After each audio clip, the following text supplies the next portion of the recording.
Bonjour à toutes, bonjour à tous. Bien sûr qu'aujourd'hui je vais vous lire un texte de Nicolas Vukic et je remercie bien sûr Sœur Rosa Maria de m'avoir donné ces trésors dont j'y ai beaucoup travaillé, comme vous voyez, plein de choses surlignées, voilà.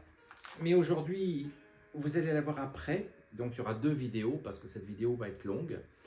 D'abord parce que j'ai envie de mettre des points sur les i, comme l'on dit, et puis aussi de répondre à des amis ou à des messages que j'ai reçus, comme quoi, à quoi ça sert d'être chrétien, prier ça sert à rien, il y a la guerre en Iran, il y a le mal partout. Alors je vais répondre à ça et c'est pas facile, donc j'ai passé la matinée pour essayer de ranger mes idées et d'essayer d'être clair et de vous faire passer ce que je ressens et ce qui me paraît être vrai. Alors, tout d'abord, je vais me retrouver. On nous dit souvent, nous les catholiques, alors ça veut dire que je trouve que nous sommes souvent masochistes, que tout ce qu'on fait ne sert à rien, que les prières ne servent à rien. Et donc, il y a un verset très célèbre dans la Bible, vous savez, qui dit que si on tend la joue droite, il faut tendre la joue gauche. Mais on ne peut comprendre la Bible que si on comprend le contexte historique et ce qui se passait culturellement à l'époque. Sinon, on ne comprend rien de la Bible, rien du tout. Donc, je voulais déjà juste un point sur le i, sur ce verset. Effectivement, Jésus a dit si on te frappe sur la joue droite, tends la joue gauche. Ça, tout le monde connaît. Mais on ne sait pas ce que ça signifiait à l'époque. Qu'en fait, quand dans l'Antiquité, quelqu'un vous frappait sur la joue droite, c'est-à-dire que hop, il tapait sur le revers. Et ça avait une signification. Il ne tapait pas comme ça, il tapait sur le revers. Donc, c'est pour ça que Jésus, après, a dit de tendre la joue gauche. Vous allez voir pourquoi. Si il vous tape sur le revers, à ce moment-là, c'est une marque d'infériorité. Vous êtes son larbin, vous êtes son esclave. Et si on tend la joue gauche pour que l'autre tape sur la joue gauche, du coup, il est en colère, il ne pense pas, il va vous taper avec la paume. Et là, ça veut dire qu'il vous reconnaît comme son égal. Donc c'est assez amusant parce que Jésus a voulu renverser la situation en fait. Ça, on ne le sait pas. Voilà. Et ça change évidemment, ça complètement la signification des choses. Voilà ce que ça veut dire en fait ce verset. Alors on trouve aussi d'autres exemples comme ça, j'en avais noté d'autres. Bon, il y avait aussi dans les lois romaines, par exemple, toujours dans cette même inversion de la signification des choses, lorsqu'un soldat romain avait le droit de réquisitionner quelqu'un pour se faire porter ses bagages, ses sacs, etc. Et il avait le droit de faire ce qu'on appelle un mille. Alors un mille, je ne sais plus ce que c'est une mesure, 1 km, 500 mètres, 1 km et demi, je ne sais pas. Et donc vous étiez obligé de porter les affaires. Et là, Jésus, bien sûr, voit ça, et voilà ce qu'il dit quand Jésus voit cette situation. Il dit, ben chiche, alors on va, au lieu de faire un mille, on va aller jusqu'au bout, on va en faire un deuxième. Donc on va faire deux. Et là, en fait, si le soldat vous réquisitionne pour un deuxième mille, c'est lui, là, il outrepasse ses droits, et il devra répondre devant la justice romaine.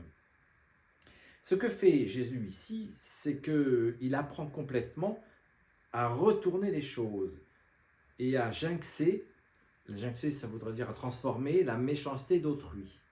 Donc en fait, par cet exemple-là, ce que je viens de vous dire, mais aussi de la joue, il nous apprend à nous rebeller. Et c'est pas du tout être maso ou d'être mou ou de rien faire. Non, au contraire, c'est de se positionner et d'exister.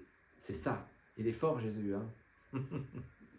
Alors, maintenant, on va répondre à la guerre. Ah, la guerre, l'énigme de la guerre, l'horreur de la guerre, n'est-ce pas? On ne sert à rien, ça ne sert à rien, Dieu n'existe pas, il laisse tout faire, il est inactif, que vous croyez, mais je vais vous montrer le contraire. Si j'arrive, et ça ne va pas être simple, j'ai mis la matinée. Alors, bien sûr qu'on entend des gens nous dire tout ça. Ça on sait, si Dieu est si bien que ça, aussi bien qu'on vous le dit, pourquoi il est impuissant, pourquoi il est incapable d'ingérer le mal à l'œuvre dans le monde entier? Et s'il était tout-puissant, pourquoi il laisse les gens comme ça abandonnés dans leur sort atroce? Question tout à fait légitime. Hein. Alors, comment Dieu pourrait-il arrêter les guerres? Alors, on va imaginer, il y a quelqu'un qui est sur la gâchette d'un fusil, et puis alors tout d'un coup, il y a une armée d'anges qui descend, n'est-ce pas, et puis qui les interdit de faire ça. Puis, oh tiens, il y a un téléphone rouge qui appelle tous les chefs d'État, et qui dit, ah non, non, désarmement total dans le monde entier. Voilà. On aurait donc un Dieu interventionniste. Est-ce que ce serait vivable, ça? Est-ce que ce serait supportable pour tout? Dès qu'on fait une faute, dès qu'on fait un péché, un Dieu interventionniste, ben dis donc. Ben dis donc. Ouais. Et en plus, ce serait vraiment pas bien parce que il passerait son temps à court-circuiter les événements qui ont fait notre histoire, si ça existait. Et il court-circuiterait aussi les responsabilités qu'il a lui-même confiées à l'humanité. Mais d'un autre côté, c'est là que je vous entends déjà, est-ce qu'un Dieu spectateur de nos malheurs, c'est pas tout aussi insupportable? Il serait sur son petit nuage, puis regarde les guerres, la guerre en Iran, et puis il fait rien. Est-ce que ça, c'est pas insupportable? Alors, eh bien, je vais vous dire, il faut abandonner ces représentations, car elles sont complètement puériles. On peut observer dans la vie que les personnes, j'ai mes idées, je ne lis pas, tout est là, on peut observer dans la vie que les personnes qui sont dans des grandes souffrances, qui subissent des persécutions, qui subissent des graves maladies, parfois ont une joie de vivre. Des gens qui ont des graves maladies, des cancers ou autres, ont une joie de vivre. Mais d'où ils sortent ça? Là où nous sommes bien loin du danger, nous nous indignons sans rien faire et plaçons Dieu en bouc émissaire ou en utilisant notre propre inaction comme excuse pour discréditer la foi. Ah, c'est bien trop facile, mais c'est surtout très malhonnête. Bien sûr que ce que vivent ces gens, c'est insupportable. Bien sûr que c'est un scandale. Mais, nous sommes libres. Et l'exigence que porte cette même liberté, c'est qu'elle nous pousse à agir nous-mêmes pour un monde meilleur, plus juste, plus bon, d'abord autour de nous, à notre échelle, qui s'élargit petit à petit. Alors, pourquoi Dieu ne supprime-t-il pas